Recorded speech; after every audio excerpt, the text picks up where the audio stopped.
అన్ని వార్తా ఛానల్స్లోనూ బ్రేకింగులు కనిపించాయి. తిరుమలలో కలకలం, ₹300 టికెట్ క్యూ లైన్లో వేచి ఉన్నటువంటి తెలంగాణలోని భూపాలపల్లికి చెందిన మౌనిక అనే 27 సంవత్సరాల అమ్మాయికి పాము కాటేసింది. తనను హుటాహుటిన స్విమ్స్కు తరలించారు. ఆ అమ్మాయి ఆరోగ్యం నిలకడగానే ఉంది, సంతోషం. ఇది వార్త. ₹300 క్యూ లైన్లో వేచి ఉన్న అమ్మాయిని పాము కాటేసింది అని. అయితే ఈ వార్త మీద నెట్టింట కూడా ఒక ఆసక్తికరమైన డిస్కషన్. చరిత్రలో ఫస్ట్ టైం క్యూ లైన్లలో ఉన్న వాళ్ళ మీద ఇలా జరగడం, క్యూ లైన్లో దర్శనం కోసం నిలబడిన వాళ్ళకి ఇలా జరగడం చరిత్రలో ఫస్ట్ టైం అని చెప్పి నెట్టింట చర్చ జరుగుతుంది. నిజమేనా?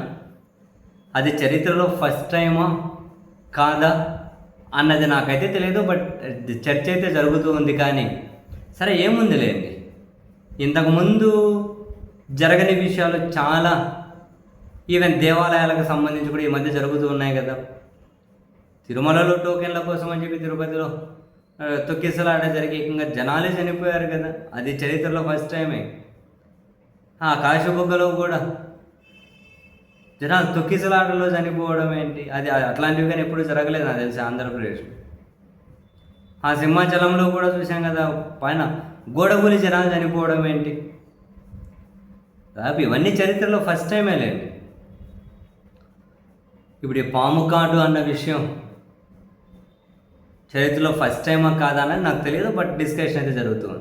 క్యూ లైన్లో నిలబడిన వాళ్ళకి ఇలా జరగడం. సరే, నెటిజన్లు ఏంటి అంటే ఈ దేవుళ్ళను రాజకీయాల్లోకి వాడేస్తూ ఉన్నారు, రాజకీయాల్లోకి లాగేస్తూ ఉన్నారు. అందుకే ఇంతకుముందు అన్నడూ జరిగినటువంటి సంఘటనలు జరుగుతూ ఉన్నాయి అని చెప్పి పాపం భక్తులు కూడా కొందరు తెగ బాధపడిపోతూ ఉన్నారు.